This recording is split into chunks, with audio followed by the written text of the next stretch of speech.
Good afternoon, it's Darren Dance from ATB TV, and I'm here with Brian Johnson, and we've been down at Warrnambool today for the carnival. Let's go back to last Saturday at Adelaide at Morfordville with Platelet, and the 4-year-old mare, she won her 6th race and a Group 1 for us, and Brian, Ben Mellon rode a fantastic, and she was fantastic. She's sensational, really. I think you and Weary should be commended for what you've done. You set her for this race probably 3 months ago after the Moir at Moonee Valley, and she delivered in spades. Great run. Wide all the way, and just too strong at the end. Yeah, it was very exciting, and congratulations to all Platelets owners out there. It was a fantastic day and a fantastic achievement to win a Group 1. Very elusive they are, so great stuff to everybody. Having a look at Warrnambool this week, we had 6 runners. We start off on Tuesday with Stencil Rose, who was in the 2-year-old Super Vobis race, and she looked good to the corner, but found to be shin sore when she pulled up, and she'll go to the paddock now for 8 weeks. But Brian, I think she's a filly with a bit of talent.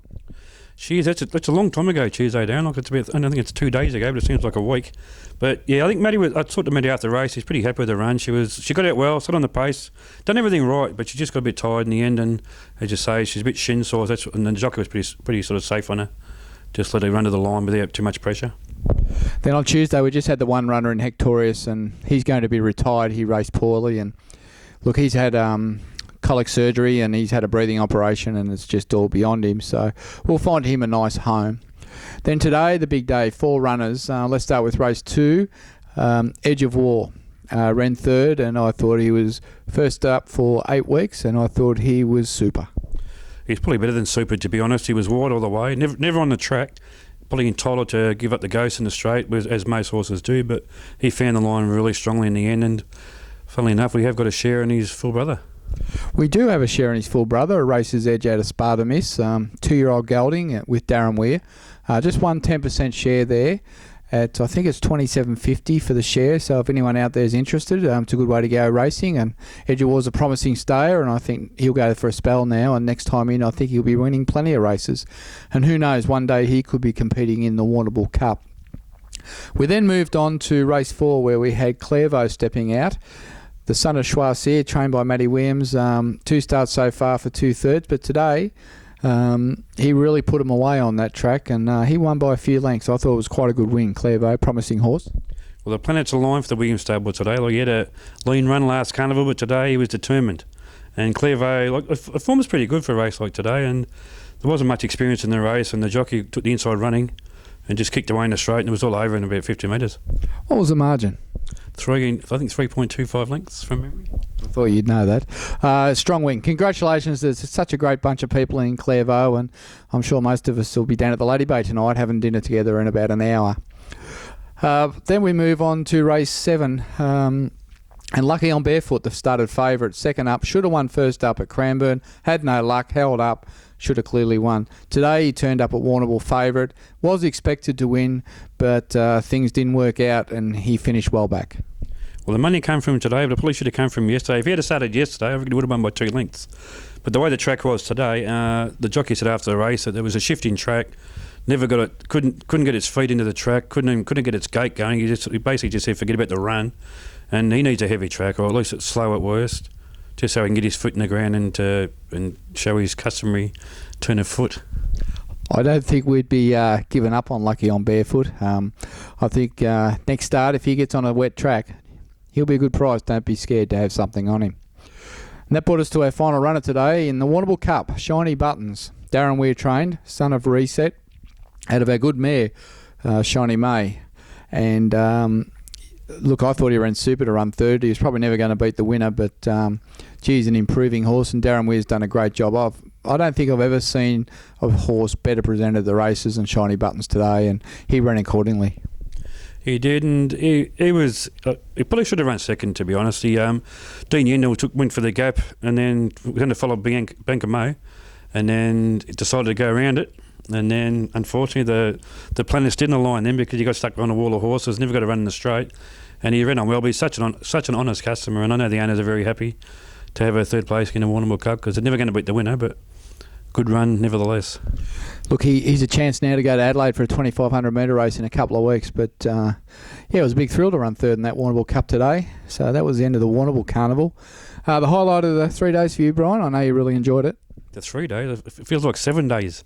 But I think the highlight, outside of the ATB runners, probably I think the steeple today, they finished that race today, was absolutely sensational. The way that thing they come down the outside and won the race, and the crowd just went up, and even gave Waterhouse before the race, up on the hill with the fans. It's just that's what racing's all about at Warrnambool. It's not about the egos, the celebrities, and all that sort of stuff. It's just about the racing.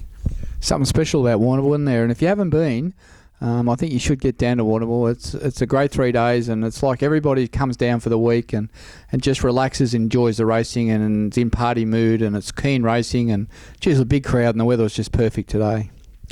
Looking forward, we still go to Bendigo tomorrow. Long time first up for Peter Moody, filly by Longrow, stepping out over 1100. She's a pretty smart filly, I think. First up, ran second to a good horse, Soft Hands, who went to Caulfield and won, I think. She's first up over 1100, bred to get further, but you got a feeling class might carry her into this race. I believe so. I think Peter Moody's pretty happy with her as well, so whatever she does, she'll improve on. And then we're looking at this weekend, Delbediant at Benalla and Happy Highway at Geelong. Flying Harada was also accepted, but he's drawn 17, so he's not going to run. Brian is a part owner of Delbediant. What are your hopes for this weekend? My hopes are that she races well, but I really think she'll be better suited over 1400. She's had a little bit of a niggle as well, so I'd expect her to be racing on the pace and finishing off strongly, but she'd probably need a little bit further. And Happy Highway, an 8.3 length winner last start at Swan Hill. How will she go? Well, she runs half as well. She wins by 4 1/4. So I'm not quite sure how she's going to go on the synthetic track, to be honest. But I think trainer's very happy with her. And then I think that tidies up our runners because Flying Harada, but we've got to talk about Dan Dino, who runs at Newmarket. Dan Dino is our new Caulfield Melbourne Cup prospect that we purchased around January. So he's first up for us on Saturday night at 12 a.m. at Newmarket in a field of 5, Group 2, 2,400, £100,000 to the race is worth, which is about 150,000 Australian. And it looks a winnable race, trained by Marco Botti. And as a shareholder, Brian, I know you're a bit excited about Dan Dino. Oh, I'm excited. It should run well. I'm not expecting it to win. I'm probably expecting it to run top 3 because it's a more than handy field. And the form around the Group 1 winner last week at the Queen Elizabeth Stakes at Randwick's pretty good. So quietly confident. Don't want to get too ahead of myself, but yeah, quietly confident. All the reports on Dan Dino have been fantastic, and the videos and the interviews that have come through, and I think everybody can see that's in the horse that this horse is really improving and he's really impressing Marco Botti. So Wigmore Hall will be hard to beat, but I think it's only a 2-horse race, and I think Dan Dino has a big chance to step out and be a winner first up, and then we might be at Ascot competing, in a 2,400 metre race there if it's dry. And look, we really look forward to the horse coming out to Melbourne for the Caulfield Cup and the Melbourne Cup again. So to all those guys in Dan Dino, all the best to you, and I hope he runs really well.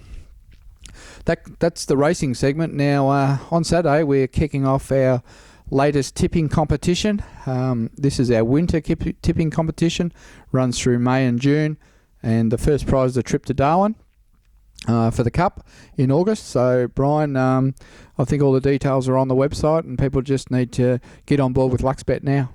They do, and you have to have your tips in by 12 o'clock Saturday. There's 7 races to tip on this week, and I think it's 5 in Brisbane, or 5 in the Gold Coast. I think 5 at the Gold Coast and 2 at Adelaide, including the South Australian Derby. And whoever can beat Darren Dance in their tipping for this competition will get some sort of reward.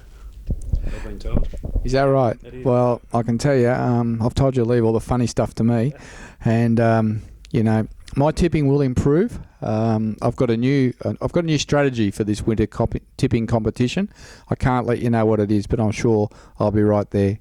Anyway, so you need to register on our website, and you need to have a Luxbet account. Registered owners are in the running for the overall prize to the Darwin Cup, and everybody who plays, there's some weekly prizes. Tell us about those. There is, and they pay down to 10. It's courtesy of Luxbet, so the first 10 people each week will get a prize, and the winner of this competition will be the inaugural ATB Winter Tipping Competition winner, so it's got a lot of prestige about it. Yeah, very good. We're running 3 comps per year, so it's a lot of fun, and we thank those corporate bookmakers for sponsoring these tipping comps, and it's Luxbet's turn for the winter comp, so get behind it. It's a bit of fun, and if you get down the ladder, don't worry, you can still win the weekly prizes. So that's all for now. That's all the news at ATB. So until next Friday morning, have a great weekend and happy punting. Cheers.